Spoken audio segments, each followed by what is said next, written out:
Star Talisman increases pet resistances, increases your spell damage. This is an item. Not sure what the uses would be for this. Give it to a warlock who wants it. Next up, we have Heart Razor. You know, give it to a rogue for PvP. Give it to a dagger rogue, something like that. Next is the Ethereum Life Staff. Now this staff is unfortunately not very good. It is not better than the Prince Mace, and it is not better than just a Prince Mace in an offhand. So this isn't really something that you can use as an upgrade over tier 4 healing items. It does have a tremendous amount of spirit, so if you want to go for a more sustained build, a druid or a priest could go for a high spirit build and use this. But yeah, more like a temp filler item for maybe a druid or a priest that does not have the Prince Mace from Kara. Next up, we have the Wand of the Forgotten Star. This is best in slot for 2 phases for warlocks, which is why it should go to warlock. Can give it to Shadow Priest after, but give it to mage last, as mages actually want the Magtheridon wand instead because it has intellect. So warlock, then Shadow Priest, then mage. Good item though here. Bis 2 phases. All right, on to Kael'thas. So Kael'thas has a lot of good loot, but we'll start with the top with the Royal Cloak of the Sunstrider. This is Bis for your prop paladin and your Shadow Priest.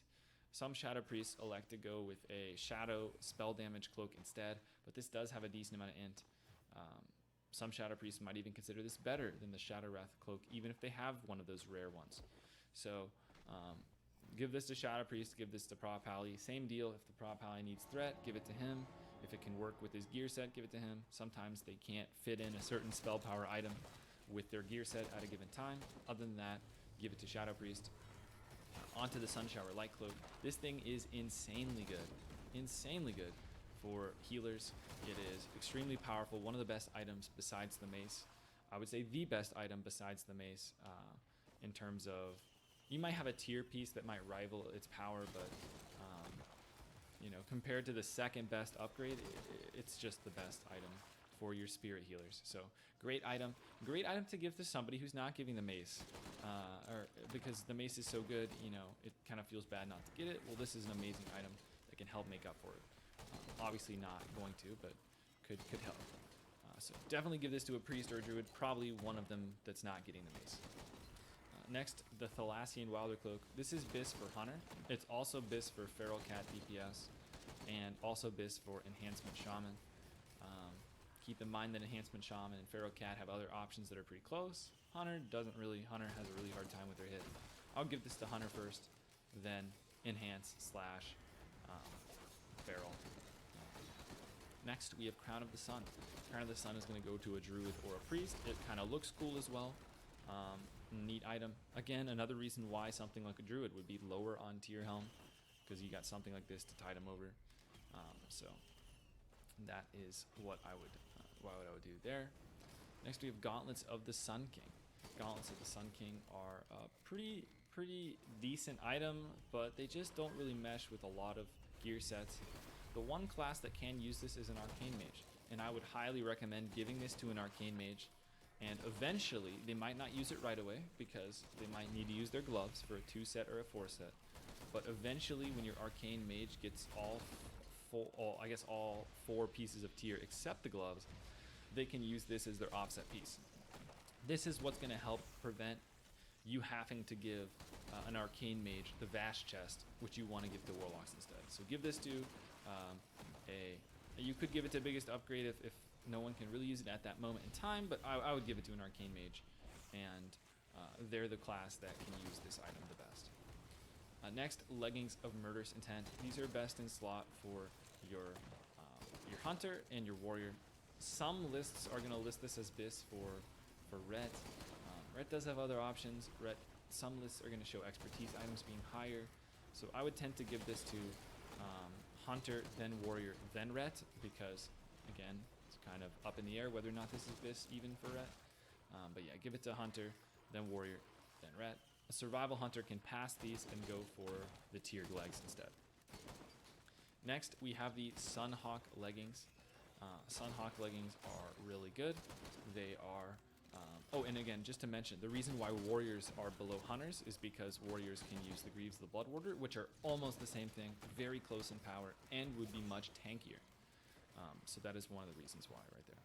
On to Sunhawk Leggings. These are bis for your Paladin and for your Resto Shaman. They are better for Resto Shaman, so they should go to Resto Shaman first. So Resto Shaman before Holy Paladin. Next, we have the Royal Gauntlets of Silvermoon. These technically are not considered bis by many lists.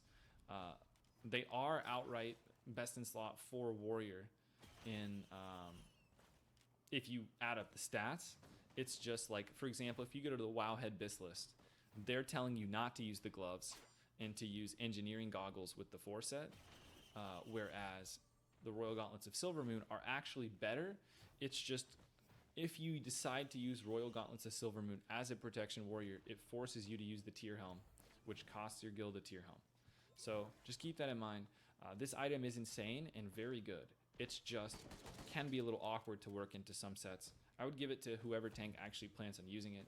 Probably Prot Warrior before Prot Pally, because Prot Pally is going to get those nice tier gloves. But actually an insanely good item. Crazy amount of stamina, very good for mitigation, good for a mid set. Your tank should want this nevertheless, even if they're not going to use it in like their threat sets or anything like that. Great item though. On to the Ranger General ring. So this ring is best in slot for pretty much every physical DPS.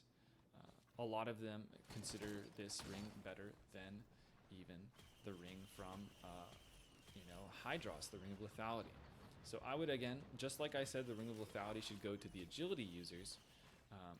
The Band of Ranger General should go to the people that do not use agility. So this should be going to Warrior. This should be going to Enhancement Shaman. You can give it to a Rep Paladin. Sometimes Rep Paladins don't need to hit, so just double check if they need to hit or not. But yeah, definitely Warrior and Enhanced Prio on this one, followed by really whoever would want it. Now, I would caution against giving this to a Hunter, because Hunters can only use one hit ring. They do not have the ability, they get too much hit from their gear set. They can't use 2 hit rings. If you give a Hunter 2 hit rings, if you give him the Band of Ranger General, just make sure that you've got plenty of people that are going to use the Ring of Lethality. So for that reason, I would recommend giving 1 Ring of Lethality to Hunters and not giving them Band of Ranger General. Band of Ranger General might also be something that potentially a tank is interested in. It does have high stamina, 8 more stamina than Ring of Lethality, but it's really not that different from the ring from the reputation that you get in Karazhan, the Karazhan Mark of the Assassin. So all in all, definitely make sure you give it to a DPS first. Definitely DPS Warrior, then Enhance.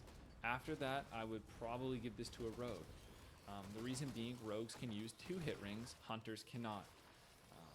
So it would make more sense to give this to a Rogue than a Hunter, because, again, the Hunter would be happy with their Ring of Lethality.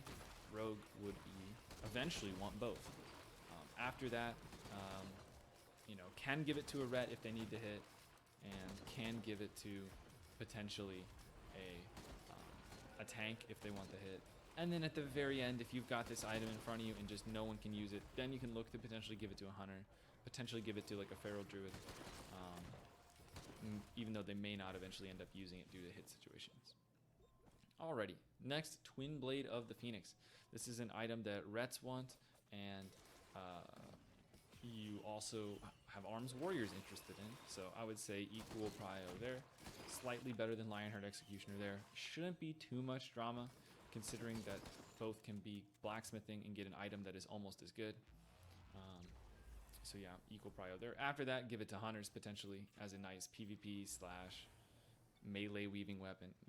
We both know Hunters don't melee weave, but in their imagination, they might want it to think about melee weaving. On to Rod of the Sun King. Rod of the Sun King is best in slot for enhancement and up there for Fury. Potentially would be best in slot with Talon, depending on which one ends up being better. According to the Warrior Discord, it seems to be very close between the two. So definitely give to your enhancement first, because it's outright bis and they don't have as much flexibility to use Talon, whereas the Warrior does have the ability to use the Talon. So enhance prio first, then Warrior. Then you can give it to like a rogue for PvP or something. Whoever wants to mess around with it. Next, we have the Nexus Key. The Nexus Key is, what is important about this is actually not the spell damage. The spell damage is not particularly high. In fact, you'd get more spell damage from using a one-hander and an offhand. What you want to be looking at on the Nexus Key is the crazy amount of intellect and crit. So this is an item that should be going to a class that benefits from intellect and crit. As I'm saying that, our